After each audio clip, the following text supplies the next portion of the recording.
Hello and welcome. We got Jason Monarch, issue number 1. This is a relic from the late 70s, 1979 to be precise. The book is all newsprint. Cover is newsprint. It's the same paper as the interior stock, which is always a weird feeling. I was not really sold on that when Dynamite did that? No, Marvel did that for sure. Somebody else did that too. Don't remember. Might have been Dark Horse. Started with a D, so it was probably Dark Horse. Anyway, Jason Monarch is a relic from 1979, and published by the Omnibus Publishing Corporation, which as far as I can tell from ComicDB, did like one other book. The internet kind of seems to claim that this is somehow tied into like a distributor or something. It's not exactly clear, because this is the late 70s, man. We did not have Twitter for us to go over everybody's commentary with a fine-tooth comb.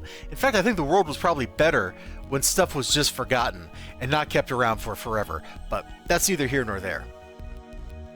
This is kind of a space adventure story, and it's the kind of story that shows up every now and then. I remember Stan Lee did a book a lot like this in the 2000s. I can't remember the name of it, but it was very similar, where you have a dude who was in like normal everyday life, and suddenly they're thrust into the fantastic world because they're the heir to a kingdom or an empire or something like that. That is the gist of this story. So Mr. Monarch, who's not going by Mr. Monarch, he goes by Tower here, gets kidnapped by some goons. He meets his grandfather. They go into space, and immediately space aliens try to kill them. Some of the early material in the book kind of goes on a little too long, so we're just going to flip past it. Oh, actually, I went too far. I wanted to show the rocket ship on the ground. Yeah, here we go. Because that spaceship is pretty cool. She's the captain of the spaceship, and boy, you can tell this was 1979. A long, low wolf whistle follows the captain up the ladder. Do we need to put a leash on you, son? She's annoyed, man. You can tell. Like, that is not even a very big picture of her face. But she is very, very clearly annoyed, and it is fantastic. I love that look on her face. She seems kind of an interesting character. I actually would have liked to see more of her in this book. But they come under attack by space aliens. Grandpa here has a heart attack. Oh! My ticker! Kind of reminds me of Last Starfighter, you know, but, you know, when the guy, like, dies, but he resurrects later. Anyway, I digress. And so they get into a space battle, and there's a whole lot of them running around the interior of the ship, doing stuff, scheming, strategizing. There's some, like, super hard-boiled looking stuff, because he has to take control, so now she went from being in charge to him being in charge. Look at this. Look at how jacked this dude is, man. And you wouldn't believe he's like some nerdy grad student? I don't think so. Unless he's like a graduate student in the athletics department. It doesn't say.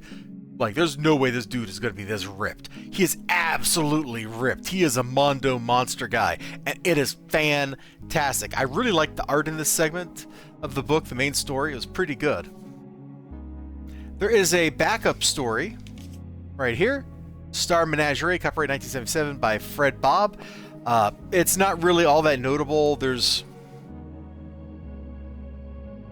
I forget the name of that movie that's got like the giant iguanas, or the iguanas are supposed to be dinosaurs. But really the only thing notable about this story is these aliens they meet that have these really wrinkly faces. Also, even though she's clothed, she does not look like it in any panel. And then there's another little backup feature here, and it's just whatever. So the Jason Monarch story was okay. It's nothing great. I can see why this did not turn into a series or anything like that. They do apologize. Apparently this book was supposed to be in color on the interior, and that fell through, and so they like promised in the interior, like, hey, it's gonna be full color next time. We promise, buddies. We promise for really reals, yo. There never was an issue 2 as far as I can tell. There was only ever an issue 1. It was fun, but there's nothing special here. Like, if I had to give this, like, a grade, like, this is like a 6 out of 10, like, yeah, it's, you know, it was alright reading it. I don't know that I'd buy another issue of it. In fact, I didn't even buy this issue. I got it for free. Now, we looked this up on eBay. These things apparently can sell for like 20 bucks or something. So, hey, if you're interested, let me know. Anyway, it was all right. What I really found interesting about the book is all the advertisements. This was like printed up for in Michigan. Apparently for like the Michigan market. Most of the advertisements in here are places in Michigan. Like here's an ad for a place in Pontiac. Oh, here's an ad for Locust Magazine. There's a name I have not heard in a long time. Just all kinds of fun ads in here. I love these advertisements. I thought they were cool. There's very primitive. Like, you don't see crazy, super omega glossy stuff. Like, hold on. Let me see if this X-Men book has an ad in it somewhere.